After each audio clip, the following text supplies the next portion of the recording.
Hai Sobat IMC, masih dari Rumah Sakit IMC Cibitung, masih di IMC Podcast Corner bareng saya Leni Diandra. Sudah bersama dengan Dr. Moara Gato Perwira Yudo, spesialis bedah mulut. Panjang ya namanya dok. Udah gitu semua bisa jadi panggilan ya. Dr. Moara bisa, Dr. Gato bisa, Perwira bisa, Yuda bisa. Bisa semuanya. Dokter 4 nama digabung jadi ya satu. udah kalau gitu saya punya panggilan sendiri. Okay. Dokter Slamet. Waduh, nggak ada ya. Senior saya. Oh senior, Iya. Dokter Gato berarti ya. Gato, Gato iya. aja lah yang enak ya. Iya. Oke, Dokter Gato. Ini katanya infeksi gigi bisa ke otak dan jantung. Tema kita hari ini fakta atau mitos. Nah, ini cukup menarik karena kalau melihat lokasi ya, gigi kan di sini, ya kan. Jantung tuh di sini, jauh ya gitu.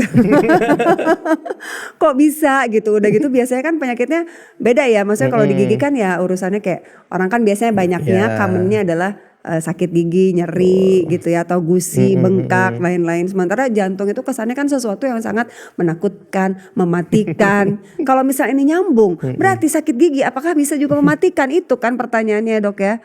Betul. Kalau pertanyaannya bisa atau enggak sebenarnya bisa kalau kasusnya sudah paling berat ya.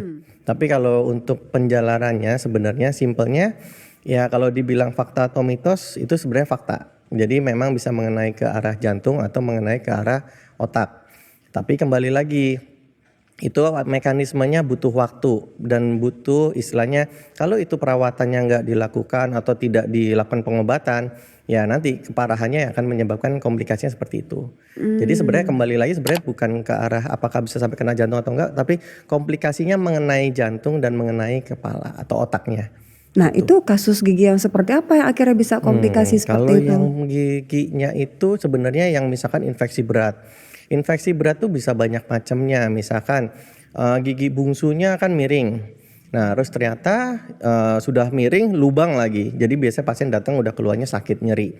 Dan mungkin pasiennya juga belum sempat untuk berobat. Dan akhirnya pas sudah ditunda ternyata pas datang ke IGD sudah susah buka mulut, rahangnya membesar sebelah. Terus pas waktu kita tekan di sininya itu udah fluktuasi. Jadi kayak ada suatu genangan air ya. Jadi kita bilangnya kayak ada suatu cairan di dalam. Nah cairannya itu sebenarnya dalamnya itu isinya adalah pus atau nanah kita bilangnya. Nah itu yang terkadang ada yang sudah sampai keluar, jadi nanahnya keluar dari sampai ekstra oral atau dari wajah itu keluar. Ada yang dia gimana dok? Nanahnya keluar dari wajah? Betul, jadi kita bilangnya namanya fistula. Jadi sudah nembus. ada, betul kayak bisul. Mirip-mirip kayak bisul gitu, nanti keluar nanahnya. Ngeri ya. Nah kalau yang sudah keluar nanahnya atau yang sudah terdrainase sebenarnya kita bisa lakukan drainase. Drainase itu untuk mengurangi tekanannya dulu. Jadi supaya nanahnya pusnya bisa keluarkan dulu. Nah tapi setelah itu nggak cuma itu aja. Tetap harus kita obatin, kita harus bersihkan debridement. Fungsinya adalah supaya membersihkan area itu tetap steril dan bersih. Nah apakah cuma itu aja cukup? Belum. Penyebabnya, pabriknya kan juga salah satunya dari gigi itu kan. Giginya itu ya harus dicabut, penyebabnya harus dicabut. Dan sebenarnya kompleksitasnya adalah pasiennya punya penyakit sistemik atau enggak. Seperti misalkan diabetes. Diabetes itu kenapa sih yang paling pengaruh? Karena komplikasi paling banyak. Dia adalah mengurangi proses penyembuhannya. Jadi pas waktu sudah pasien diabetes, gula darahnya kan tinggi. Terus pasien kebetulan udah misalkan seminggu, 3 hari udah bengkak. Pasti nggak bisa makan. Udah dia nggak bisa makan, udah lemes, terus habis itu buka mulut juga susah, nyeri, tidur juga susah. Jadi imun dari pasien itu akhirnya turun.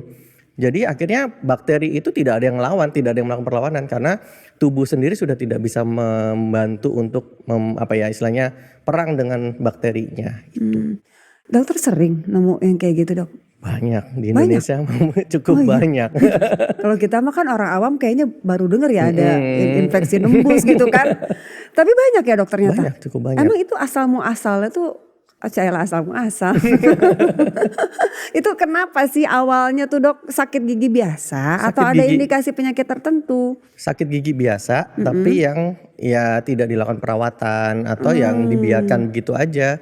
Jadi nanti giginya udah keropos atau udah tinggal sisa akarnya dibiarkan. Nah pas kebetulan imunnya lagi turun ya itulah tadi terjadinya sampai situ. Jadi antara si infeksi gigi sama imun yang menurun ini akhirnya Nah, itu yang menyebabkan keparahannya. Jadi semakin parahnya itu karena kejadiannya ya seperti itu. Imun tidak membantu, dia juga tidak merawat. Akhirnya kita mau bantu pakai obat pun ya pasien sendiri tidak ke dokter kan. Jadi itulah. Nah, kadang kita juga harus ngelihat cabut giginya hari itu atau enggak. Belum tentu, kita harus lihat dulu, evaluasi dulu tingkat infeksinya.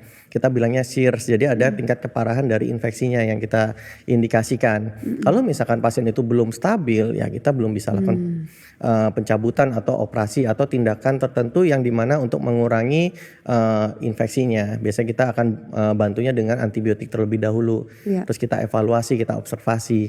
Kalau pasien sudah membaik, udah bisa menelan, kadang nggak bisa nelan, jadi mau makan aja kadang aduh mau makan susah dok, susah nelen, nafas aja susah. Nah pasien-pasien seperti itulah yang makanya saya bilang apakah bisa menyebabkan kematian? Bisa aja terjadi. Iya dan emang kayaknya masih banyak yang menganggap infeksi gigi itu ya nggak perlu ditangani secara serius gitu ya dok ya. Betul. Tapi saya nemunya tuh kebanyakan biasanya anak-anak. ya kan biasanya kan anak-anak tuh udah suka takut gitu loh ke dokter Betul. gigi. Makanya agak susah untuk menangani infeksi atau sakit apalagi gigi. anak-anak suka permen. Iya. Orang dewasa ada juga yang males buat ini ngurusin Ada, infeksi banyak. giginya. Oh gitu dok. Padahal kan mungkin terpengaruh lagu dok. Lebih baik sakit gigi daripada sakit hati. Padahal Bisa. sakit gigi itu sakit tahu, ya kan? Betul. Apalagi udah tahu bahayanya sampai ke nyebar kemana-mana. Ini harusnya bisa ditangani dengan serius ya dok ya. Betul.